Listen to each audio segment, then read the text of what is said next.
রমজান সামনে আগত, প্রতিনিয়ত আল্লাহর কাছে দোয়া করবেন, আল্লাহুম্মা বারিক লানা ফি রজব ওয়া শাবান ওয়া বাল্লিগনা রমাদান, যুলকান আমিন। আল্লাহ পাক যেন রজবে শাবানে আমাদেরকে বরকত দেন, রমজান পর্যন্ত আমাদের হায়াত দারাজ করে দেন। রমজানের প্রস্তুতি, মা আয়েশা রাদিয়াল্লাহু তাআলা আনহা বলেছেন, নবী করিম সাল্লাল্লাহু আলাইহি ওয়াসাল্লাম রজব মাসে 10টা নফল রোজা রাখতেন ধারাবাহিক, শাবান মাসে 20টি নফল রোজা রাখতেন ধারাবাহিক, রমজান শুরু হয়ে গেলে পুরো মাস ব্যাপী তিনি রমজানের রোজা রাখতেন। রমজানের প্রস্তুতি ছিল আল্লাহর নবীর জীবনে সুন্নাহ বাড়িয়ে দেওয়া, দান সদকা বাড়িয়ে দেওয়া। সাহাবায়ে কেরামের দানের হাতকে সম্প্রসারিত করতেন রমজানের 2 মাস আগে থেকেই। আর এটা হচ্ছে তাদের রমজানের প্রস্তুতি। আর আমাদের রমজানের প্রস্তুতি হচ্ছে পেঁয়াজ তাড়াতাড়ি গুদামজাত করো, তেল গুদামজাত করো, বুট গুদামজাত করো, খেজুর গুদামজাত করো, যাতে করে রমজানের প্রস্তুতি নিয়ে খুব ভালো চড়া দামে বিক্রি করা যায়। ঠিক না ভাই? ঠিক। আল্লাহ আছেন না ভাই? আল্লাহ আছেন না? আপনাদেরকে একটা হাদিস স্মরণ করিয়ে দেই। এই পৃথিবীতে আমরা যত ভালো কাজ করি কিংবা খারাপ করি, এর প্রকৃত জাযা পাবো আমরা পরকালে। দুনিয়াতে আমরা যত ভালো কাজই করি না কেন, এর প্রকৃত সুফল আল্লাহ পাক দুনিয়াতে আমাদেরকে দেবেন না। কারণ দুনিয়া সুফল কিংবা কুফল পাওয়ার জায়গা নয়। অবশ্যই মালিক ইয়াউমিদ্দিন, বিচার দিবসে পরিপূর্ণ আমাদের বিনিময় দেওয়া হবে। কোথায় পেলাম এই কথাটা? এই কথা কোরআন থেকে পেয়েছি। মহান আল্লাহ পাক বলেন, কুল্লু নাফসিন যায়িকাতুল মাউত ওয়া ইন্নামা তুওয়াফাউনা উজুরাকুম ইয়াওমাল কিয়ামাহ ফামান যুহজিহা আনিন নারি ওয়া উদখিলাল জান্নাতা ফাকাদ ফাজ ওয়া মাল হায়াতুদ দুনিয়া ইল্লা মাতাউল গুরুর। প্রতিটা প্রাণীকে মৃত্যুর স্বাদ আস্বাদন করতে হবে। ওয়া ইন্নামা তুওয়াফাউনা উজুরাকুম ইয়াওমাল কিয়ামা, কিয়ামতের দিন তোমাদের আমলনামা প্রায়শ্চিত্ত পূর্ণ আকারে তোমাদেরকে দেওয়া হবে। ফামান যুহজিহা আনিন নার, সেদিন জাহান্নামের আগুন থেকে যাকে মুক্ত করা হবে, ওয়া উদখিলাল জান্নাত, জান্নাতে যাকে ঢুকানো হবে, ফাকাদ ফাজ, সেই ব্যক্তি সফল। ওয়া মাল হায়াতুদ দুনিয়া ইল্লা মাতাউল গুরুর, এই দুনিয়ার যা দেখতে পাও পার্থিব জীবন ধোঁকাবাজে প্রতারণা ছাড়া আর কিছুই নয়। কে বলছেন বলেন তো ভাই?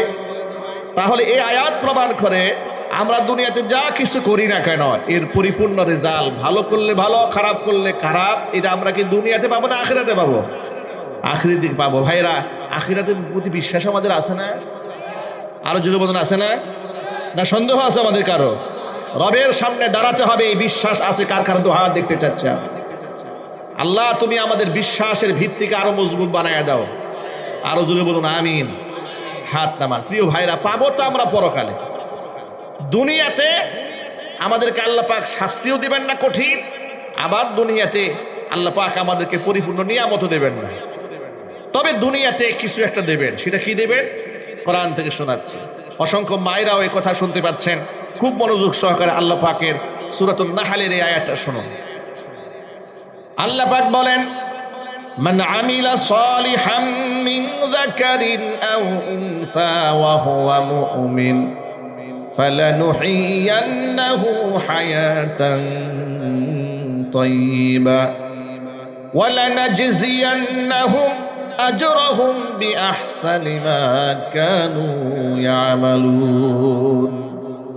এই দুনিয়াতে ঈমান এবং বিশ্বাসের সাথে যদি ভালো কাজ কেউ করে, হোক সে নারী কিংবা পুরুষ, দুনিয়াতে আমি তাকে 2টা পুরস্কার দেব। একটা পুরস্কার দেব দুনিয়াতে, আর একটা পুরস্কার দেব আখিরাতে। দুনিয়ার পুরস্কার যেটা দেব বান্দা বান্দিকে, সেটা হচ্ছে ফালানুহিয়ান্নাহু হায়াতান তাইয়্যিবা, এই দুনিয়াতে আমি তাকে উত্তম জীবন উপহার দেব। পৃথিবীতে নেককার বান্দাদেরকে উত্তম জীবন উপহার দেওয়ার ওয়াদা কে করলেন? আল্লাহ পাক বললেন, সে নারী হোক কিংবা পুরুষ হোক, ঈমানের সাথে বিশ্বাস নিয়ে যদি ভালো কাজ করে, সৎ কাজ করে, আমি যা করতে বলেছি তা করে, যা করতে নিষেধ করেছি বিরত থাকে, তাহলে আমি তাকে এই দুনিয়াতে হায়াতে তাইয়্যিবা উত্তম জিন্দেগি উপহার দেব। উত্তম জিন্দেগি কাকে বলে? পেটের মধ্যে খাবার না থাকলেও মুখে থাকবে আলহামদুলিল্লাহ। সুবহানাল্লাহ পড়েন। পেটে খাবার নাই, ঘরের মধ্যে দামি বিছানা নাই, কিন্তু আলহামদুলিল্লাহ মুখের মধ্যে থাকবে। কেমন থাকে? একটা এক্সাম্পল হাদিস থেকে শোনায়। আচ্ছা, নবী করিম সাল্লাল্লাহু আলাইহি ওয়াসাল্লাম তো এই পৃথিবীতে খুব বিলাসী জীবনযাপন করেন নাই, কথা ঠিক নেবে ঠিক? এমন হয়েছে ঘরে 2-3 দিন চুলায় আগুন জ্বলে নাই, দামি জামা নাই, দামি বিছানার চাদর নাই, ঘরে দামি খাট নাই, লাক্সারিয়াস ফ্ল্যাট নাই। এরকম একটা জীর্ণ শীর্ণ পরিবারে আল্লাহ নবী তার স্ত্রীদেরকে রেখেছেন।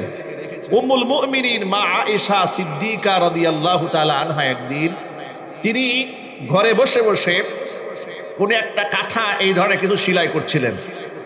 আর আল্লাহর নবী সাল্লাল্লাহু আলাইহি ওয়াসাল্লাম নিজের পায়ের জুতা ছিঁড়ে গিয়েছিল, সেটা বারান্দার পাশে বসে সেলাই করছে। যখন তিনি জুতা সেলাই করছেন রাহমাতুল লিল আলামিন, তখন বাহির থেকে রৌদ্রের আলো হুজুরের চেহারার মধ্যে ফোকাস করছে। আল্লাহর নবীকে তো আল্লাহ পাক এই পৃথিবীর সর্বশ্রেষ্ঠ সৌন্দর্যতার নিয়ামত দিয়ে সৃষ্টি করেছিলেন, ঠিক না ভাই? ঠিক বলেন। নবীর রূপের কোনো তুলনা হয়? শামাইলি তিরমিজি পড়ে দেখবেন সাহাবায়ে কেরাম স্পেসিফিক 2-1 শব্দ দিয়ে রসুলের সৌন্দর্য বর্ণনা করতে সক্ষম হন নাই। তারা কি বলেছেন জানেন? কেউ বলেন নাই রসুল অনেক লম্বা ছিলেন, আবার কেউ বলবেন খাটো ছিলেন, তাও বলেন না। সাহাবায়ে কেরামের বর্ণনার ভাষা রসুলের ব্যাপারে, আল্লাহর নবী লম্বাও ছিলেন না, খাটোও ছিলেন না, সাদাও ছিলেন না, কালোও ছিলেন না, লালও ছিলেন না, গোধূম বর্ণেও ছিলেন না। এর মানেটা কি? মানে কোন রং দিয়ে আল্লাহর নবীর চেহারার বর্ণনা সাহাবায়ে কেরাম দিতে সক্ষম হন নাই। তার কারণ আল্লাহর নবীর আল্লাহ পাক তার চেহারার মধ্যে এমন নূর ঢেলে দিয়েছিলেন, দুনিয়ার কোনো রং দিয়ে তার মেশাল দেওয়া সম্ভব হয় নাই। সুবহানাল্লাহ পড়েন। ঘরে কিন্তু খাবার নাই। মা আয়েশা রাদিয়াল্লাহু তাআলা আনহা জীর্ণ শীর্ণ জীবনযাপন করেন। কিন্তু দেখুন আমাদের ঘরে কত কিছু আছে, কিন্তু স্বামী স্ত্রীর মধ্যে মহব্বত নেই। অথচ রাসূল পাক সাল্লাল্লাহু আলাইহি ওয়াসাল্লামের পেটেও খাবার নাই, মা আয়েশার ঘরে লাক্সারিয়াস কোনো লাইফ লিড নাই। কিন্তু মা আয়েশা যখন দেখলেন বাহির থেকে রৌদ্রের আলো রসুলের চেহারার উপর পড়েছে, মা আয়েশা রাদিয়াল্লাহু তাআলা আনহা বললেন যে পৃথিবীতে সৌন্দর্যতার উপমা মনে হয় তৈরি হয়েছে একমাত্র আপনার জন্য। আল্লাহু আকবার বলেন। স্ত্রী হয়ে স্বামীর এমন প্রশংসা, তিনি বললেন এই পৃথিবীতে সৌন্দর্যতার উদাহরণ তৈরি হয়েছে আপনার জন্যই তৈরি হয়েছে। আল্লাহর নবী মা আয়েশার মুখ থেকে প্রশংসা শুনে এত খুশি হলেন, হুজুর বলেন আয়েশারে এই পৃথিবীতে 2 জন মানুষ আমার কাছে বড্ড প্রিয়। এক নারীদের মধ্যে আয়েশা, আর পুরুষদের মধ্যে আয়েশার পিতা হযরত আবু বকর সিদ্দিক। হুজুর বলেন আল্লাহু আকবার। কি বুঝলেন এখান থেকে? স্ত্রীকে রাজি খুশি টাকা পয়সা দিয়ে আপনি রাখতে পারবেন না, ধন দৌলত দিয়ে আপনি রাখতে পারবেন না। আপনি কত দেবেন, আপনি কত সম্পদ দিয়ে স্ত্রীর মান রক্ষা করবেন? ওটা দুনিয়ার সর্বাধিক ধনী মানুষ বিল গেটস, তারও স্ত্রী ডিভোর্স হয়ে গেছে। কথা বলতে হবে, ঠিক না ঠিক? আপনি টাকা দিয়ে বউরে খুশি করতে পারবেন না। এই পৃথিবীর তারকার তুল্য উপমহাদেশের ওভার স্মার্ট আমার এক মুসল্লি আমার কাছে এসে বলে, হুজুর বুটবাজারে খুব বিপদে আছি, না পারি কাউকে বলতে, না পারি সইতে, আপনি একটু দোয়া করেন তো আমার জন্য। ভাই কি হয়েছে? হুজুর মাত্র 6 মাস হয়েছে, বিবাহ করেছি। বেশ ভালো কথা, ধুমধাম করে বিয়ে হয়েছে। আমরা সম্ভ্রান্ত পরিবার, বুটবাজারে আমাদের ফ্যামিলি স্ট্রাকচার সম্পর্কে সকলে জানে। লক্ষ লক্ষ টাকা খরচ করে বিবাহের ধুমধাম আয়োজন করেছে। আর সেই বউ আমার কথা শোনে না, আমার বিছানায় শুয়ে সে পরপুরুষের সাথে, তার বয়ফ্রেন্ডের সাথে ফোনে কথাবার্তা বলে। আমি তো একাধিকবার তাকে শাসন করেছি, বলেছি, আমার কাছে অনেকদিন ধরাও পড়েছে। বারংবার শুধু একই কথা বলে, আজকের পর থেকে আর বলবে না। কিন্তু এই যে চলছে, একটা পর্যায়ে যখন রাগ হয়ে গেছি, তখন আমাকে বলে বেশি চেঁচামেচি করলে কিন্তু নারী নির্যাতনের মামলা দিয়ে দিবে। এখন তিনি আমাকে বলে, হুজুর দেখেন আমি কি বিপদে আছি, না পারতিস তাকে ছাড়তে, না পারতিস রাখতে। যদি ছেড়ে দেয় এলাকার মানুষ বলবে 6 মাসের মাথায় অমুকের ছেলে বউ চলে গেছে, নিঃসন্দেহে শারীরিকভাবে দুর্বল মনে হয়। ঠিক না? যদি বলেন কয় কত রকমের আওয়াজ যে এলাকায় উঠতে পারে, যা আমি চরম মুসিবতে পড়ে গেছি। আরে এইভাবে যে আমার কত ভাইরা বিপদগ্রস্ত হন, এটা শুধু পুরুষের ক্ষেত্রে হয় তা নয়, তো নারীর ক্ষেত্রেও তো হতে পারে। ঠিক না ঠিক? অনেক মা বোনেরা সচ্চরিত্রবান আসেন, এসে দেখেন স্বামীর চরিত্র খারাপ, এমন বিপদে পড়েন, না পারেন বলতে, না পারেন সইতে। একটু ঝগড়া হয়েছে, বিবাদ হয়েছে, একটু ম্যানেজ করেন, একটু বুঝান, দেখেন কাজ হয় কিনা। আল্লাহ পাকের পরে কি বলেন দেখেন, তোমার প্রথম পদক্ষেপ হচ্ছে ফাইজুহুন্না, তুমি ওয়াজ করবে। কি করবে? আপনারা সবাই বক্তা হয়ে যাবেন ইনশাআল্লাহ, বলেন ওয়াইজ হয়ে যাবেন। আল্লাহ সবাই সমস্ত স্বামীদেরকে হুকুম করেছে তোমার স্ত্রীর সাথে একটু মনোমালিন্যতা হলে একটু ওয়াজ করবা বউকে, ইনশাআল্লাহ বলেন। ওয়াজ কিন্তু পিটাইয়া হয় না। দেখেন এরপরে কি বলেন আল্লাহ পাক, ওয়াজের যদি কাজ হয় তো আলহামদুলিল্লাহ, যদি তোমার ওয়াজ আর নসিহতে কাজ না হয় তাহলে তাকে একটু মেন্টালি প্রেসার দেওয়ার জন্য ভিন্ন একটা পন্থা অবলম্বন করবে। ওয়াহজুরুহুন্না ফিল মাদাজি, ঘরের মধ্যে বিছানা আলাদা করবা। ও যে বিছানায় হয় তুমি সেই বিছানায় শুইবা না। বিছানা আলাদা হবে কিন্তু রুম কিন্তু আলাদা হবে না। এই যে পুরুষ বাবার ভালো করে কথা খেয়াল করে শোনেন, আল্লাহ পাক বললেন বউরে ওয়াজ করলা, নসিহত করলা, কাজ হয় নাই, তো দ্বিতীয় নাম্বার পদক্ষেপ হচ্ছে ওয়াহজুরুহুন্না ফিল মাদাজি, তুমি বিছানা আলাদা করে দিবা। বিছানা আলাদা মানে রুম আলাদা না, একই রুমে আপনি শোবেন। উনি যদি খাটে শোন, আপনি শোবেন নিচে।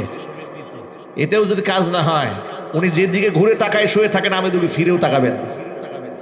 ঠিক না ঠিক বলেন? মানে এটা হচ্ছে তাকে একটা মানসিক টর্চার করা, এটা একটা সেই বারাত তাকে শিক্ষা দেওয়া। আপনি দেখলেন এমন নাছর বান্দা, এর ওয়াজেও ধরে না, এই মৃদু শাস্তিতেও ধরে না।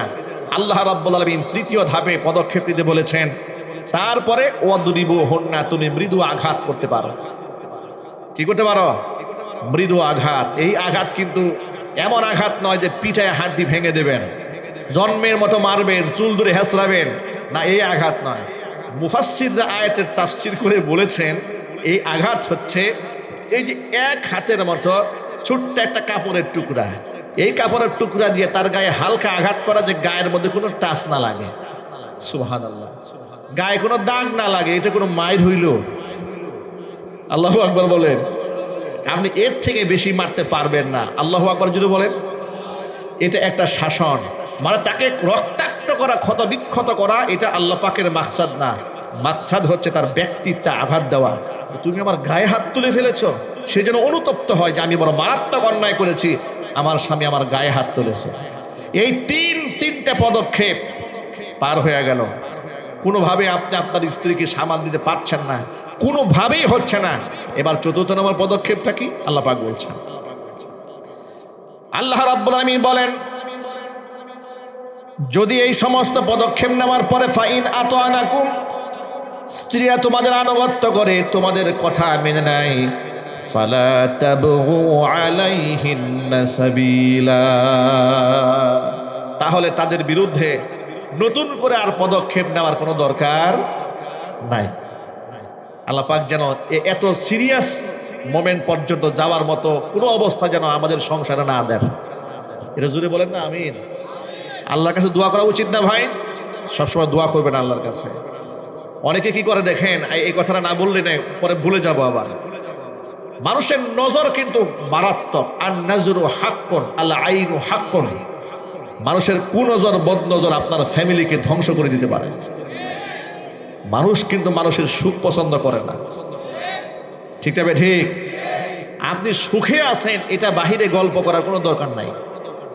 আপনি ভালো আছেন, ভালো পড়ছেন, ভালো খাচ্ছেন, কোনো দরকার নাই পাবলিক করার। এটা লজ্জাজনক বাস্তবতা হচ্ছে এই অনলাইন সোশ্যাল মিডিয়ার জামানায় আমরা দেখতে পাই, স্বামী স্ত্রী ভালো একটু সুখের সংসার করছে, সেখানে ফেসবুক দিয়ে ভিডিও করে, ইউটিউব দিয়ে ভিডিও করে, গোটা দুনিয়ার মধ্যে এটা ছড়ায় দেয়, তাম দুনিয়ার মানুষদেরকে দেখায় আমরা কত সুখী আছি। মনে রাখবেন, মানুষের নজর বড় মারাত্মক। এমন কুনজর দিয়ে দিবে আপনার ফ্যামিলির দিকে, আপনার সংসারের যত শান্তি আছে সব ধ্বংস হয়ে যাবে। ঠিক না? আপনি যে এত ভালো চলছেন, পাবলিককে জানানো দরকার কি আপনি শুকরিয়া আদায় করেন। আর স্বামী স্ত্রীর একান্ত মোহাব্বতের ব্যাপার, নির্লজ্জ বেহায়ার মতো ফেসবুকে ছাড়েন কেন? লজ্জা হয় না আপনার? আপনি আপনার বউর ছবি ফেসবুকে যে দেন, দিয়ে যে বলেন প্রিয় বন্ধুগণ আপনাদের নতুন ভাবি, খাস দিলে দোয়া করে দেবেন, এই নির্লজ্জ পুরুষ এই সমাজে নাই। কি বলে যুবকরা নাই? আলো কি বলে, দেখতে দেখতে বিবাহের 5টা বছর পার হয়ে গেল, দোয়া করবেন বাকি জীবন যেন কাটাইতে পারি। এই বন্ধুদের মধ্যে কিছু আছে লম্পট, চরিত্র খারাপ, ঠিক না?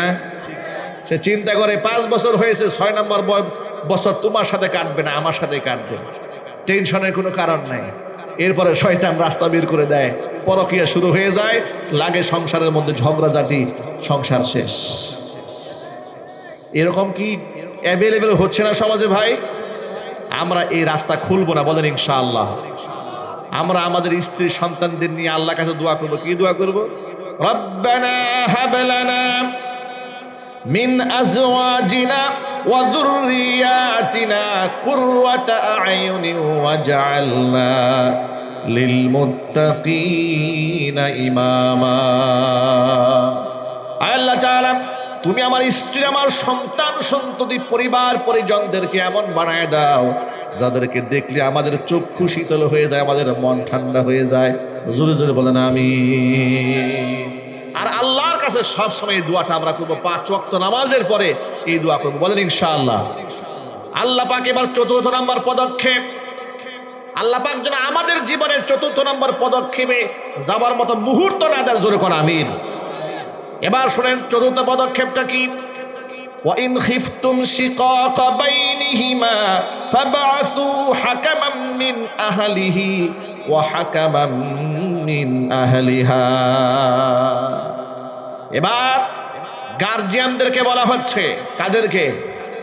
গার্জিয়ানদেরকে বলা হচ্ছে ওয়া ইন খিফতুম শিকাকা বাইনিহিমা, যদি তোমরা এমন আশঙ্কা করো স্বামী আর স্ত্রীর মধ্যে মারাত্মক রকমের বিচ্ছেদ হয়ে যাওয়ার সম্ভাবনা আছে, তোমরা এক কাজ করো, নিজেরা সিদ্ধান্ত দিতে যেও না। ফাবাসু হাকামান মিন আহলিহি ওয়া হাকামান মিন আহলিহা, উভয় পরিবার থেকে সালিশি ডাকো, ছেলের পক্ষ থেকে কিছু লোক ডাকো, মেয়ের পক্ষ থেকে কিছু লোক ডাকো। তোমরা নিজেরা সিদ্ধান্ত না নিয়ে গার্জিয়ানদের উপর দায়িত্ব দাও। সুবহানাল্লাহ। ইসলাম, প্রিয় ভাইরা, অনেকে বুঝে না কথাগুলা। ইসলাম শুধু নামাজ রোজা হজ জাকাতের কথা বলেই শেষ করে দেয় নাই, ইসলাম আমার গোটা জিন্দেগি বলে দিয়েছে। আল্লাহু আকবার বলেন। গোটা জীবনটা বলে দিয়েছে ইসলাম। আল্লাহ পাক বলেন, এবার ছেলের পক্ষ থেকে লোক আসবে, মেয়ের পক্ষ থেকেও লোক আসবে, উভয়ের বক্তব্য শোনা হবে। শোনার পরে ইউরিদা ইসলাহাই ওয়াফিকিল্লাহু বাইনাহুমা ইন্নাল্লাহা কানা আলিমান খাবীরা।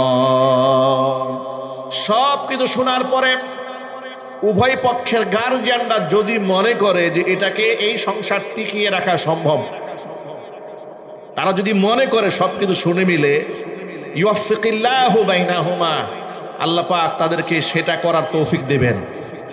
কিন্তু তারা আগে ডিসিশন নেবে যে এই সংসারটি কেন আদৌ সম্ভব কিনা।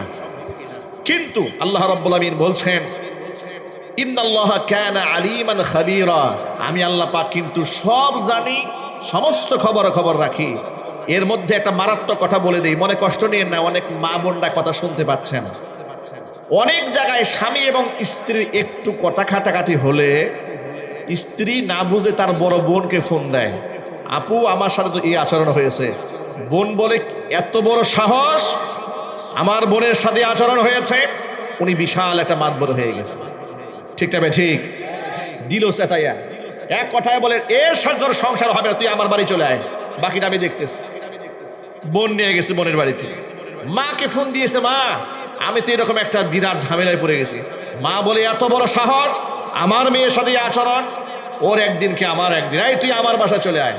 একদিকে মা ডাকে, একদিকে বোন ডাকে, একদিকে খালাতো ভাইয়ের কাছে ফোন দিয়েছে, খালাতো ভাই ডাকে, তোর টেনশনের কোনো কারণ নাই, তোর ভবিষ্যৎ আমি দেখব। নাউজুবিল্লাহ পড়তে ইচ্ছা করলো না আপনাদের? এরকম লোক, এরকম মাতবর সমাজে নাই। সংসার কি এমনি নষ্ট হয় মনে করেছেন? এক নারীর বুদ্ধিতে সংসার নষ্ট হয় না, ওই সংসারের মা, ওই মেয়ের মা যদি নষ্ট হয়, এই সংসার শেষ। ঠিক নেবে ঠিক? নিজের গল্প তো বলতে হয় না, আপনাদেরকে ছোট্ট একটা এক্সাম্পল দেওয়ার জন্য, বোঝানোর জন্য বলি। আমার বৈবাহিক বয়স আলহামদুলিল্লাহ 15 বছর পার হয়েছে। এই আমি অল্প বয়সে বিবাহ করেছি। 15 বছরে আমার শ্বশুর মহোদয়ের সাথে 15 সেকেন্ডের জন্য কোনোদিন কোনো কারণে ইচ্ছায় অনিচ্ছায় ভুলেও এক বেলার জন্য কথা কাটাকাটি হয় নাই। 15 বছরে হয় নাই। আল্লাহু আকবার। আরো মজার তথ্য শোনাই, স্বামী এবং স্ত্রী আমরা একে অপরকে বুঝার পরেও আমরা আলেম মানুষ, আমরা হালাল হারাম, বৈধ অবৈধ, জায়েজ না জায়েজ সব আলহামদুলিল্লাহ বুঝি না ভাই? কি বলেন, বুঝি না? আমরা বুঝি। মানুষ হিসেবে আমাদের আচরণে আমাদের স্ত্রীরা কষ্ট পান, স্ত্রীদের আচরণে আমরা কষ্ট পাই, এরকম না হয়। হওয়ার পরে এরকম ব্যক্তি জীবন থেকে শিক্ষাটা আপনাদের সামনে শেয়ার করি বোঝানোর জন্য। আমার স্ত্রী আমার কোনো আচরণে কষ্ট পেয়ে যতবার তার বাবা মাকে ফোন দিয়ে বলেছে তোমার জামাই তো এরকম করেছে আমার সাথে, উত্তর কি পেয়েছে জানেন? আর ভুল যদি আমিও করে থাকি, তারা উত্তর দিয়েছে জামাই যা করেছে সঠিক করেছে, তোর ভুল আছে। আচ্ছা, এইরকম যদি বাপ মার কাছ থেকে ফিডব্যাক পায়, তাহলে এই মেয়ে কি আশকারা পাওয়ার আর সুযোগ আছে? একটু জুড়ে বলতে হবে। কি ব্যাগ গুছাইয়া বাড়ি চলে যাবে এই সাহস আছে? আর যদি খালি একটা বার বলতো জামাইয়ের এত বড় সাহস, তোর সাথে আচরণ করেছে, ঠিক আছে দেখতেছি বিষয়টা, জামাইয়ের ব্যাপারটা, আশকারা পাইতো, ঠিক না? দেখতে নিয়ে একদিন ব্যাগ গুছাই চলে গেছে, সুযোগ নাই। এই জন্য এই অসংখ্য মায়েরা বক্তব্য শুনতে পাচ্ছেন, মেয়ে অভিযোগ দেওয়া মাত্র লাভ দিয়ে উঠবেন না, সত্যতা দেখবেন। বাস এর অর্থ এইটা না যে আপনি আমলেই নিবেন না, আপনি ইনভেস্টিগেশন করবেন, তথ্য তালাশ করবেন। আপনার মেয়ের জামাতা যেন আপনার আচরণে মনক্ষুণ্ণ না হয়, সে যেন আঘাতপ্রাপ্ত না হয়, সে তো আপনার ছেলের মতো, ঠিক কিনা বলেন? আপনি আপন করে কাছে ডাকেন, বোঝানোর চেষ্টা করেন। এমন কোনো পদক্ষেপ কেউ নিতে যাবেন না যে সংসারটা ভেঙে যায়। আপনি সংসারটা গড়বেন, বলেন ইনশাআল্লাহ। এই কথাগুলো ভাই মনে থাকবে না? আল্লাহ পাক যেন আমাদের বুঝার তৌফিক দেন, জোরে কোন আমিন। আপনি যদি একটা সংসার টিকাই দিতে পারেন, আল্লাহর পক্ষ থেকে আপনি আজরে আজিম পাবেন, সীমাহীন সওয়াবের ভাগীদার হবেন। আল্লাহর নবী সাল্লাল্লাহু আলাইহি ওয়াসাল্লাম বলেছেন, ইবলিস শয়তান সমুদ্রের মাঝখানে সিংহাসন গেড়ে বসে থাকে, এরপরে তার অসংখ্য নাতিপুতি এবং তার বাচ্চাদেরকে গোটা দুনিয়ার মধ্যে ছড়ায় দেয়। সারাদিন সকাল থেকে সন্ধ্যা পর্যন্ত যত মানুষের নামাজ নষ্ট করে, আমল নষ্ট করে, এগুলা রিপোর্ট পেশ করা হয় শয়তানের কাছে, ইবলিসের কাছে।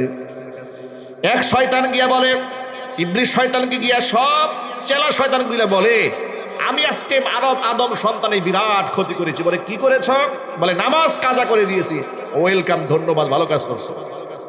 আরেকজন শয়তান এসে বলে, তুমি কি করেছ? বলে আমি তো মারাত্মক কাজ করেছি, একজনের সুদের ব্যবসার মধ্যে লাগাই দিয়েছি। তাই নাকি? মোস্ট ওয়েলকাম, ঠিক আছে, তুমি খুব ভালো কাজ করছো। এরকম করে শয়তানগুলো, শয়তানের বাচ্চাগুলাকে শয়তান ওয়েলকাম দেয়। এক পর্যায়ে একটা দাঁড়ায় বলে, আমি আজকে স্বামী এবং স্ত্রীর মধ্যে বিচ্ছেদ ঘটাই দিচ্ছি। তখন ইবলিস শয়তান সোজা হয়ে দাঁড়ায়, সিংহাসন ছেড়ে সোজা হয়ে দাঁড়িয়ে এই পাতি শয়তানগুলারে ডাকে, দিগাই বেটা, এত দামি কাজ করেছে যে আদম সন্তানের জন্য আমি আজকে বেহেশত থেকে মালউন হয়ে বের হয়েছি আদমের কারণে, আর সেই আদম সন্তানের স্বামী স্ত্রীর মধ্যে ঝগড়া লাগায় সংসার বিভাজন করেছিস, তোর চেয়ে ভালো কাজ আর কেউ করে না, তাড়াতাড়ি আমার বুকে আয়। তখন ইবলিস শয়তান পাতি শয়তানগুলোর সাথে মুয়ানাকা করে, বুকের সাথে বুক মিলায়, জোরে কর নাউজুবিল্লাহ। তাহলে স্বামী স্ত্রীর সম্পর্ক নষ্ট হয়ে যাওয়াটা কি ছোটখাটো অপরাধ না বিরাট অপরাধ?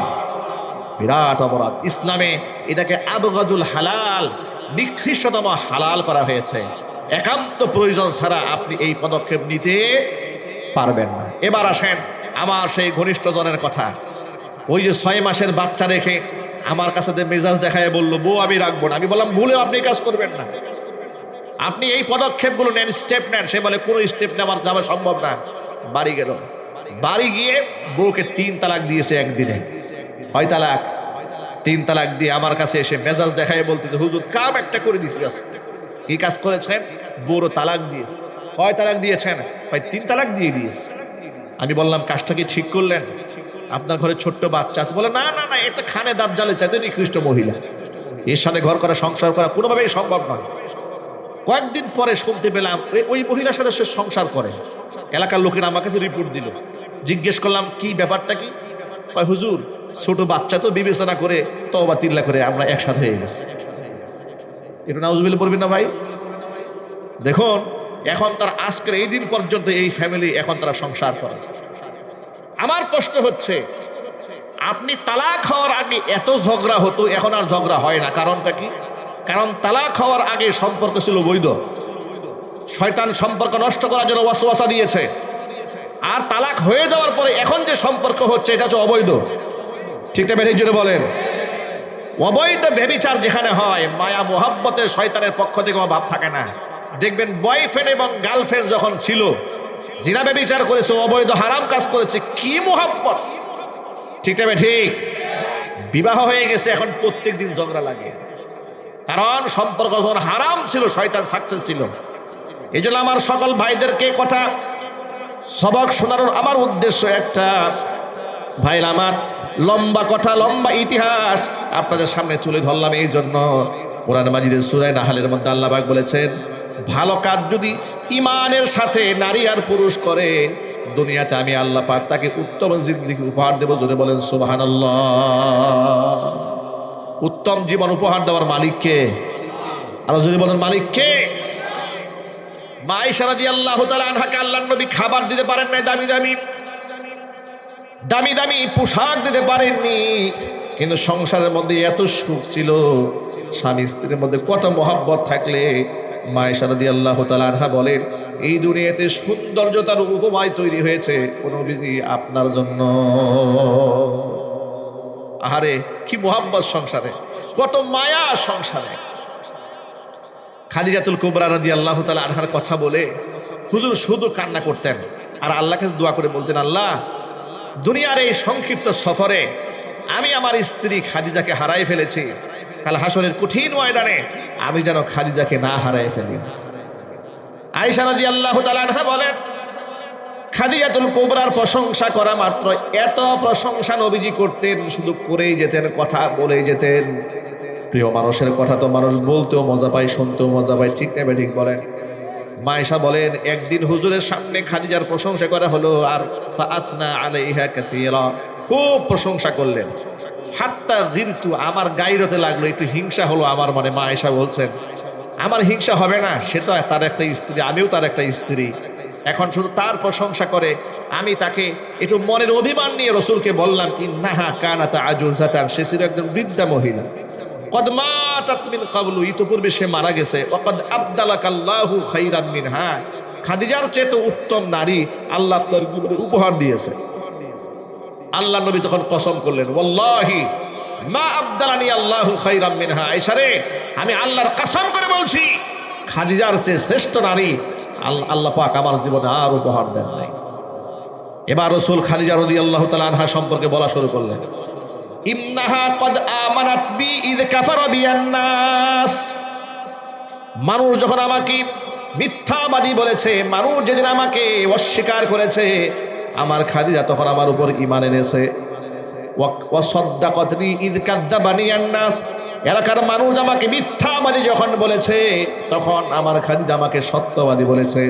ওয়া ওয়াসাতনি বিমালিহা ইয হারামানি আন নাস, এলাকার মানুষ যখন তাদের সমস্ত সম্পদ থেকে আমাকে বঞ্চিত করেছে, আমার খাদিজা তার সম্পদ দিয়ে আমাকে সাহায্য করেছে। ওয়া রাযাকানি আল্লাহু মিনহাল ওয়ালাদ ওয়া লাম ইয়ারযুকনি মিন গায়রিহা, আল্লাহ পাক যে কয়টা সন্তান আমাকে দিয়েছে সব খাদিজার গর্ভ থেকে দিয়েছে, অন্য কোনো স্ত্রীর গর্ভ থেকে আল্লাহ পাক আমাকে সন্তান দেন নাই। সুবহানাল্লাহ। আবু হুরায়রা রাদিয়াল্লাহু তাআলা আনহু থেকে বর্ণিত হাদিস, হযরত আবু হুরায়রা বলেন, আল্লাহর নবীর কাছে একদিন হযরত জিবরাইল এলেন। জিবরাইল এসে রাসূলকে সালাম দিয়ে বলছেন, ইয়া রাসূলুল্লাহ হাদিহি খাদিজা কদ আতাতকা মাআহা ইনাউন ফিহি ইদামুন ওয়া তুআমুন ওয়া শারাবুন, ইয়া রাসূলুল্লাহ আপনার স্ত্রী খাদিজা আপনার জন্য খাবার হাতে নিয়ে এগিয়ে আসতেছে, তার হাতে একটা পেয়ালা আছে, পেয়ালার মধ্যে খাবার পানিও আছে। ফাইদা আতাতকা, যখন সে আপনার কাছে আসবে, ফাকরা আলাইহা সালাম মিন রাব্বিহা ওয়া মিন্নি, আমি জিবরাইলের পক্ষ থেকে এবং স্বয়ং আল্লাহর পক্ষ থেকে আপনার স্ত্রী খাদিজাকে আপনি সালাম জানাবেন। স্ত্রী খাদিজাকে বলবেন, আল্লাহ পাক তোমার সালাম জানিয়েছে।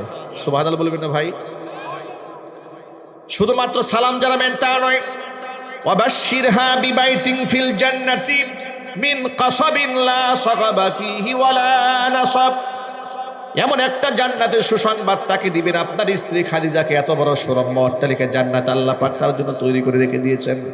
মিন কাসাবিন, মণিমুক্তা খচিত জান্নাত, লা সাগাবা ফীহি ওয়ালা নাসাবা, যেখানে কোনো ক্লান্তি নাই, যেখানে কোনো শোরগোল নাই, এমন নীরব, এমন নিরিবিলি, এরকম নিস্তব্ধ আরাম আর আয়েশ যেখানে রয়েছে, যেখানে মানুষের কোলাহল নাই, শোরগোল নাই, কোনো ক্লান্তি নাই, দুঃখ নাই, কষ্ট নাই, এমন একটা বেহেশতের প্রাসাদের সুসংবাদ আপনার স্ত্রী খাদিজাকে দিয়ে দেয়। মা খাদিজা এলেন, হুজুর বললেন, খাদিজা তোমার জন্য সুসংবাদ আছে, আল্লাহ পাক তোমাকে সালাম দিয়েছেন, জিবরাইল তোমাকে সালাম দিয়েছেন। খাদিজাতুল কুবরা অত্যন্ত জ্ঞানী বুদ্ধিমতী নারী ছিলেন। তিনি বললেন, অমিনহুস সালাম, হুয়াস সালাম অমিনহুস সালাম, শান্তি তো আল্লাহ পাক নিজেই, আল্লাহর পক্ষ থেকে শান্তির ফয়সালা হয়। ও আলা জিবরিল আসসালাম, জিবরাইলের উপর শান্তি বর্ষিত হোক। তিনি আবেগ আপ্লুত হলেন, আল্লাহ পাকের শুকর আদায় করলেন।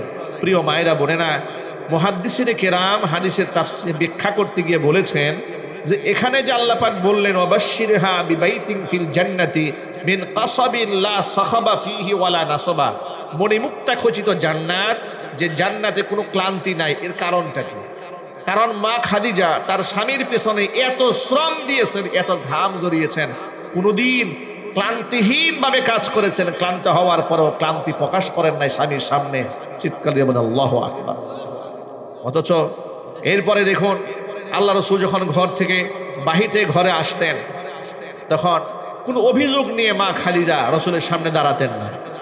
নবীজি সাল্লাল্লাহু আলাইহি সাল্লাম বলেছেন, খাদিজার সাথে 15 বছর বিবাহের সম্পর্ক হয়েছে।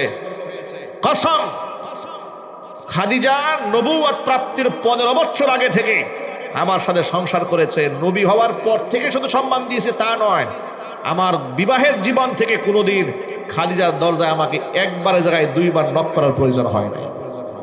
সুবহানাল্লাহ বলবেন না? এই কথাগুলো আমার মা বোনদেরকে শোনানোর উদ্দেশ্য হলো, প্রিয় মায়েরা বোনেরা, কেন আজকে স্বামী স্ত্রীর সংসারের মধ্যে অশান্তির আগুন জ্বলছে, কেন মনোমালিন্যটা তৈরি হচ্ছে? আমরা স্বামীর সেবা করি না। আমার মা বোনরা স্বামীর সেবা করে না, মুখে মুখে তর্ক করে, ঠিক না? মুখে মুখে তর্ক করে। এই দিক থেকে আমার মা বোনরা যেমন পিছিয়ে আছে, আবার স্বামী হিসেবেও স্ত্রীর সাথে কেমন আচরণ করা দরকার, সেই দিক থেকে আমরাও কিন্তু পিছিয়ে আছি। আমরা আমাদের স্ত্রীদের কদর করি না, তাদের মতামতকে মূল্যায়ন করি না। আপনি কেন মাথার মধ্যে এই জিনিসটা রাখেন না? আপনার স্ত্রী বাবা ছেড়ে, মা ছেড়ে, নিকটতম রক্তের আত্মীয় স্বজন সবাইকে ছেড়ে দিয়ে আপনার বাড়িতে এসেছে, ভিন্ন একটা বাড়িতে, যেখানে তার শৈশব কাটে নাই, যেখানে তার কৈশোর কাটে নাই, যেখানে তার বাল্যকাল কাটে নাই। ডানে বামে তাকালে রক্তের আত্মীয় স্বজন কাউকে দেখা যায় না। আল্লাহ পাকের কুদরতি সিস্টেমের কারণে আপনার ঘরে এসেছে, মুসাফিরের মতো দিন যাপন করছে। আপনি যখন তার মনে আঘাত দেন, কষ্ট দেন, তখন তাকে সান্ত্বনা দেওয়ার মতো লোক এই সংসারে খুঁজে পাওয়া যায় না, ঠিক কিনা? আপনি সেই স্ত্রী বলে জুলুম করেন কেন? কোরআন কি বলেছে? কোরআন তো বলেছে, ওয়াশিরুহুন্না বিল মারুফ, স্ত্রীদের সাথে ন্যায়সঙ্গত আচরণ করো। আল্লাহ পাক এরপরে আরো একটা দামি কথা বলেছেন। আমার কথা কি শোনা যাচ্ছে ভাইরা? কথা শোনা যাচ্ছে? অপারেটর ভাই, এই যে স্টেজের বক্সের আওয়াজটা কমে গেছে, স্টেজ বক্সের আওয়াজগুলো কমে গেছে, একটু ভলিউম দেন। এখানে যারা আমরা স্বামী আছি, তারা একটু কথাটা মনোযোগ সহকারে শোনেন। ওয়া আসা আন তাকরাহু শাইআন ওয়া ইয়াজআলাল্লাহু ফীহি খায়রান কাসীরা। সূরা নিসাতে আল্লাহ বলছেন, স্ত্রীর আচরণে তোমার একটু খারাপ লেগেছে, এমন হতেও তো পারে তুমি যে স্ত্রীকে অপছন্দ করছো, ওই স্ত্রীর মধ্যে আল্লাহ পাক তোমার জন্য কল্যাণ রেখে দিয়েছেন। আল্লাহর পক্ষ থেকে আমাদেরকে নসিহত করা হয়েছে, আমরা আমাদের স্ত্রীর প্রতি সেই সুবিচারটা করি না। অধিকাংশ ক্ষেত্রে আমরা জুলুম করি, বাপ মার কথা বলে খুঁটা দেই। তোর বাবা মাকে কি দিয়েছে, তোর মা আমার সাথে আচরণ করলো কেন, আমার ঘরে খাট দিল না, পালঙ্ক দিল না, আমার ব্যাংক ব্যালেন্স দিল না। এই ধরনের অমানুষ স্বামী সমাজে নাই ভাই।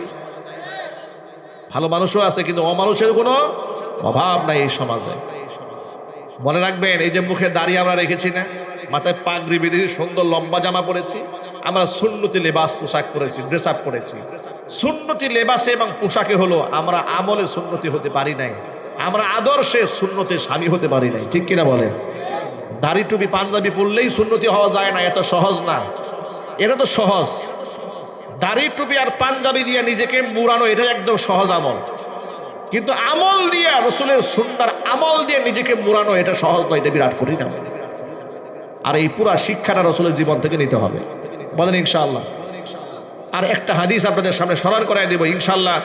এই হাদিসটা যতদিন এই পুরুষরা আমল করবে, খোদার কসম সংসার থেকে আমার ধারণা মতো বলছি কমপক্ষে 90% ঝগড়া বন্ধ হয়ে যাবে ইনশাআল্লাহ। একটা হাদিস এটাকে ইসমে আজমের মতো কাজ করে। কিসের মতো কাজ করে? ইসমে আজমের মতো কাজ করে। হাদিসটাকে বলে দেবো আপনাদেরকে, এটা মনে রাখবেন, দেখবেন সংসার থেকে ঝগড়া শেষ। রাহমাতুল্লিল আলামিন বলেন, ইন্নাল মারআতা খুলিকাত মিন দিলাইন, নারীদেরকে সৃষ্টি করা হয়েছে বক্র হাড় দিয়ে। আরেকটা তর্জমা হচ্ছে নারীদেরকে সৃষ্টি করা হয়েছে বাম পাজরের হাড়, বাঁকা হাড় দিয়ে। আরেকটা তর্জমা নারীদেরকে সৃষ্টি করা হয়েছে বক্র মেজাজ দিয়ে। ইদা কমতাহা কাসারতাহা, স্বামীরা যদি এটাকে টেনে সোজা করতে যাও, পিটাইয়া সোজা করতে যাও, তাহলে সোজা তো হবেই না, তাহলে তার তৈরি হচ্ছে বাঁকা, ভেঙে যাবে, মানে সংসার তোমার টিকবে না। ওয়াইজাস্তামতা'তা বিহা, আর যদি এই স্ত্রীকে সুখের সংসার করতে চাও, ইস্তামতা'তা বিহা ওয়া ফিহা ইওয়াজুন, স্ত্রীর মধ্যে বক্রতাটাকে ম্যানেজ করে নিয়া এটা তুমি মাথায় রাখবা। যখন দেখবা স্ত্রী একটু এলোমেলো করছে, তখন বুঝে নিবা এর কোনো দোষ নাই, আল্লাহ পাক তাকে তৈরি করেছে এইভাবে। একটু ম্যানেজ করে নাও, দেখবা তোমার সংসারের মধ্যে সুখ চলে আসছে। যখন সুবহানাল্লাহ। নবী করিম সাল্লাল্লাহু আলাইহি সাল্লামের একাধিক স্ত্রী হওয়ার কারণে হুজুর এক এক সময় এক এক স্ত্রীর ঘরে গিয়ে থাকতেন, পালা করে করে থাকতেন। তো মা আয়েশার ঘরে যেদিন থাকার পালা এসেছে, অন্য একটা স্ত্রীর কাছ থেকে হুজুরের ঘরে কাচের পেয়ালার মধ্যে একটু হাদিয়া এসেছে, হাদিয়া খাবার এসেছে। মা আয়েশা বলেন, আমার খুব গাইরতে লাগলো, আমার স্বামী আমার ঘরে এসেছে, পালা তো আমার, আমি তারে খেদমত করবো, সেবা শুশ্রূষা যা খাও না আমি খাওয়াবো। সতীনের ঘরে যখন যাবে সতীন খাওয়াবে, উনি কেন আমার ঘরে খাবার পাঠিয়েছে? রাগে গুসায় পেয়ালা আসার দিয়ে ভেঙে ফেলেছে, খাবার দাবার সব নষ্ট করে ফেলেছে। আচ্ছা, এই আচরণটা যদি আমাদের স্ত্রীরা আমাদের সামনে করতো, আমাদের ব্যবহারটা কেমন হতো? ঠান্ডা থাকতো মেজাজ? মেজাজ ঠান্ডা হতো না, আমরা মারাত্মক গরম হয়ে যেতাম, আমরা টর্চার করতাম, পিটাপিটি করতাম। আয়েশা রাদিয়াল্লাহু তাআলা আনহা পরবর্তীতে নবী করিম সাল্লাল্লাহু আলাইহি ওয়াসাল্লামের প্রশংসা করে বলেন, ওয়াল্লাহি আল্লাহর কসম, আমি এত বড় খারাপ আচরণ করলাম রাসূলের সামনে, আল্লাহ নবী একটু ভুরু কুঞ্চিত করে একটু বিরক্তির ভাবও দেখালেন না, সবর করলেন। জোরে কোন আল্লাহু আকবার। শুধু সবরই করেন নাই, আমাকে শুধু ক্ষমা সুন্দর দৃষ্টিতেই দেখেননি, বরং আমি যে রাগে গুসায় কাজটা করেছি, আমাকে তিনি ম্যানেজ করলেন কিভাবে? হুবহু এরকম একটা পেয়ালা কিনে আমার সতীনের ঘরে পাঠিয়ে দিলেন। আমার সতীন যেন আন্দাজও করতে না পারে তার প্রেরিত, তার পাঠিয়ে দেওয়া আমি সেই পাত্রটা ভেঙে ফেলেছি। দূরত্ব তৈরি হতো, দূরত্বও তৈরি হলো না। আল্লাহ নবী আমাদের উপর এমন ইহসান করেছেন, জুড়ে বলেন আল্লাহু আকবার। অথচ আমরা 19 থেকে 20 হলে রান্নার মধ্যে একটু ঝাল বেশি হয়ে গেছে কেন, লবণ একটু কম হলো কেন, আমরা প্লেট ঢিল মেরে একে খাবার নষ্ট করে ফেলি। এমন অমানুষ জালেম স্বামীও সমাজের মধ্যে আছে। আল্লাহ আমাদের হেদায়েত দিক। জোরে কোন আমিন, জোরে বলেন আমিন। আজকের পর থেকে আমরা একটা নিয়ত করে ফেলি যে আমরা আমাদের স্ত্রীদের সাথে সুন্নাহ মোতাবেক আচরণ করব। বলেন ইনশাআল্লাহ। ঘরে ঢুকে আজকে থেকে আমরা স্ত্রীদেরকে সালাম দেব, বলেন না ইনশাআল্লাহ? পারবেন না ভাই? ইনশাআল্লাহ। বউকে সালাম দিবেন কারা কারা আজকের পথে? হাত দেখি তো ইনশাআল্লাহ, হাত দেখান, 2 হাত তুলেন, আল্লাহরে দেখান, ভালো করে তুলেন। মাশাআল্লাহ, আল্লাহ কবুল করে। জোরে কোন আমিন। মাশাআল্লাহ। আমল কবে থেকে হবে ইনশাআল্লাহ বলেন? ফায়দাটা বলে দিই। ইবনে মাজার হাদিসে এসেছে, স্বামী যখন স্ত্রীকে ঘরে সালাম দিয়ে প্রবেশ করে, গোটা ঘরের নিরাপত্তার দায়িত্ব ফেরেশতারা গ্রহণ করে। আপনি তো সালাম দেন না, বিদায়ে বসে সালাম নাই, গিয়েও সালাম নাই, মোহাব্বত নাই, সংসারে শান্তি আসবে কোত্থেকে? এমনিতে সব পালাইয়া যায়। আল্লাহ পাক যেন এই কথাগুলো আমাদের সকলকে বোঝার তৌফিক দেন। জোরে কোন আমিন। প্রিয় ভাইরা আমার, তাহলে নেক কাজের মূল জায়গাটা হচ্ছে দুনিয়া, রেজাল্ট পাওয়ার আসল জায়গা হচ্ছে আখিরাত। কিন্তু দুনিয়ার মধ্যে একটা প্রাপ্তি আছে, সেই প্রাপ্তি হচ্ছে অবশ্যই আল্লাহ পাক আমাদের হায়াতের তৈয়বা দান করবেন। এক। 2 নাম্বার হচ্ছে ওয়ালানাজজিয়ান্নাহুম আজরাহুম বিআহসানি মা কানু ইয়ামালুন। আল্লাহ পাক বলেন পরকালে এই বান্দা, যে বান্দা দুনিয়াতে ঈমানের সাথে ভালো কাজ করেছে, দুনিয়াতে তাকে তো হায়াতের তৈয়বা দিয়ে দিলাম, পরকালে বান্দাকে আমলের মধ্যে যত ত্রুটি বিচ্যুতি আছে সমস্ত আমলগুলা কি একেবারে নিট এন্ড ক্লিন করে ফার্স্ট ক্লাস মার্ককে উঠায় দিয়া কিয়ামতের ময়দানে তাকে আমি পরিপূর্ণ বিনিময় দিয়ে দিব। আল্লাহ পাক যেন ঈমানের সাথে আমাদের ভালো কাজ করার তৌফিক দেন। আজকের এই সমাজে সর্বপ্রথম ভালো কাজ, আমরা আমাদের জীবন থেকে আমরা নামাজ বাদ দেব না, বলেন ইনশাআল্লাহ। এর চেয়ে ভালো কাজ আছে নাকি দুনিয়াতে? ঈমান আনার পরে সবচেয়ে বড় ভালো কাজের নাম হচ্ছে নামাজ। এই নামাজ আমরা নিজেরাও পড়বো, আমার মা বোনদেরকে আমরা পড়তে উৎসাহিত করবো, বলেন ইনশাআল্লাহ। সামনে রমজান আসতেছে, রমজানের সবগুলি রোজা আমরা রাখবো ইনশাআল্লাহ। আমরা আমাদের সন্তানদেরকে, স্ত্রীদেরকে আমরা রোজা রাখতে উদ্বুদ্ধ করবো, বলেন ইনশাআল্লাহ। রমজানে আমরা কোরআনে কারীম খতম করব, তারাবির নামাজে খতমে কোরআন পাঠ করব, বলেন ইনশাআল্লাহ। রমজান মাসে খতমে কোরআন পড়তে কোনো আপত্তি আছে আপনাদের? ইচ্ছা আছে কার কার, নিয়ত আছে কার যে খতমে তারাবির নামাজটা পড়বে ইনশাআল্লাহ? আল্লাহ তুমি তো রহমান, তুমি দয়ালু, আল্লাহ এতটুকু সিহাত আমাদেরকে দান করো, আল্লাহ সুস্থতা আমাদেরকে দান করো। এই যে আজকে হীরার টুকরা হাত নামান, হীরার টুকরা ছেলেরা মাথায় পাগড়ি পেয়েছে, ধন্য মায়ের ধন্য সন্তান 30 পারা কোরআন হাফেজ হয়েছে, ঠিক কিনা বলেন? ধন্য পিতার ঔরজ্জার সন্তান 30 পারা কোরআন হাফেজ হয়েছে। এই সন্তানগুলো কোরআনে কারিমের বদৌলতে সারা জীবন সম্মানিত হবে, সম্মানিত হবেন দুনিয়াতে। তারা যদি কোনো এই কোরআনের সাথে বিয়াদবি না করেন, কোরআনের হক যদি তারা আদায় করেন, মৃত্যু পর্যন্ত সম্মানিত হবেন দুনিয়াতে, সম্মানিত হবেন তারা আখিরাতে, সম্মানিত হবেন তারা কবরের জীবনে, ঠিক না ঠিক বলেন? আমরা নিয়ত করি আমাদের সন্তানদেরকে হাফেজ কোরআন বানাবো, বলেন ইনশাআল্লাহ। এই যে আপনারা অনেকেই সহযোগিতা করেছেন, এই জিনিসটা আমার কাছে অনেক ভালো লেগেছে। এই এলাকা মাশাআল্লাহ সম্পদশালী এলাকা। আমি দেখেছি কেউ 2 লাখ, কেউ 1 লাখ, কেউ 50,000, 20,000, 10,000 করে বহু টাকা আপনারা মাদ্রাসায় দান করেছেন। আল্লাহ পাক যেন এই দানগুলোকে কবুল করেন। আমার ব্যবসায়ী ভাইদেরকে আল্লাহ তাআলা কবুল করেন, জোরে বলেন আমিন। এই যে রমজান আসতেছে, ব্যবসায়ী ভাইদেরকে বলবো যাকাতের টাকা নিজের ব্যবসার হিসাব করে করে গরিব অসহায় মানুষকে দিয়ে দিবেন। কারণ এটা ইসলামিক স্টেট না। রাষ্ট্রে যদি ইসলাম কায়েম থাকতো, সরকার যাকাতের টাকা উত্তোলন করে বাংলাদেশের সমস্ত গরিবের তালিকা তৈরি করত এবং গরিবের ঘরে ঘরে গিয়ে যাকাত পৌঁছে দিত, ঠিক কিনা বলেন? কিন্তু সেটা যেহেতু নাই, ব্যক্তি উদ্যোগে আমরা আমাদের পক্ষ থেকে যাকাতগুলো আমাদের দরিদ্র আত্মীয় স্বজন, বন্ধু বান্ধব আমরা তাদেরকে দিয়ে দেবো ইনশাআল্লাহ।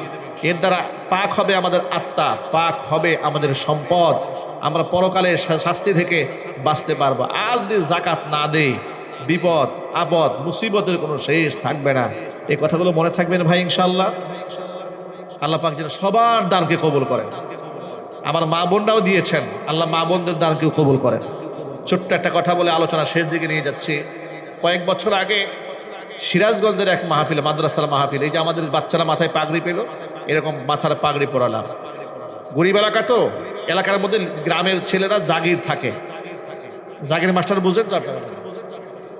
লজিন মাস্টার বলে। এই লজিন মাস্টার মাথার মধ্যে তাদেরকে টুপি দেওয়া হচ্ছে, আমার হাতে টুপি দেওয়া হচ্ছিল। দেখলাম এক জীর্ণ শীর্ণ এক কৃষক ক্ষেত খামারে কাজ করে, আমাদের গ্রাম্য ভাষায় যাকে কামলা বলে, দিন মজুর, দৈনিক 500-700 টাকা ইনকাম করে, কোনো টাকাও পায় না। এই ভদ্রলোক তার নিজের বাড়িতে রেখে, মোহতামিম সাহেব মাইক নিয়ে আমাকে বলতেন, হুজুর এই ভদ্রলোক তার নিজের বাড়িতে 3 জন বহিরাগত ছেলেকে রেখে নিজের টাকায় তাদেরকে লেখাপড়া করিয়েছে, 3 জন ছেলেকে হাফেজ কোরআন বানিয়েছে। আল্লাহু আকবার বলেন। এটা আমি প্রায় সময় মাহফিলে বলি মানুষকে উদ্বুদ্ধ করার জন্য। এই নসিহত আমি মাঝে মাঝে নিজেকেও করি। আমার একটা ছোট্ট একটা মাদ্রাসা আছে, করেছি আমি মাদ্রাসা। সেই মাদ্রাসায় অনেক সময় পকেট থেকে অনেক টাকা ভর্তুকি দিতে হয়, অনেক টাকা বাচ্চাদের পেছনে আমি এক্সট্রা খরচ করি। বাচ্চারা সীমিত কিছু বেতন দেয়, আর যত ঘাটতি হয় মাদ্রাসায় কোনো কালেকশন না করে পুরো টাকা আমি একাই দিই, আলহামদুলিল্লাহ। প্রতি মাসে দিই, সবসময় দিয়ে আসতেছি। কিন্তু এই কৃষকের দানের কথা যখনই আমার মনে পড়ে, তখন আমার মনে হয় আমি জীবনে কোনো দানই করিনি। বিশ্বাস করেন, একজন কৃষক মানুষ হয়ে, একজন সাধারণ খেটে খাওয়া মানুষ হয়ে 3 জন ছেলেকে হাফেজ বানিয়েছে নিজের বাড়িতে রেখে। আল্লাহু আকবার বলেন। এই যে ছেলেরা হাফেজ হয়েছে, এগুলো আপনাদের অ্যাসেট, এগুলো আপনাদের সম্পদ, এগুলো আপনাদের অর্জন। আমরা দোয়া করি এই ছেলেগুলোকে আল্লাহ পাক জগৎ বিখ্যাত আলেম বানায় দিক, আল্লাহ পাক পিতামাতার চোখের পুতুলি হিসেবে কবুল করেন। এরাই যেন সারা দুনিয়ার বুকে ইসলামের প্রচার করতে পারেন, প্রসার করতে পারেন, আগামীর বাংলাদেশে কোরআনের বাংলাদেশ বানানোর জন্য অদম্য স্পৃহা নিয়ে কোরআন সুন্নাহর আলো গোটা সমাজের মধ্যে সয়লাভ করে দিতে পারেন, সেই তৌফিক আল্লাহ পাক দান করে। সকলে বলেন আমিন।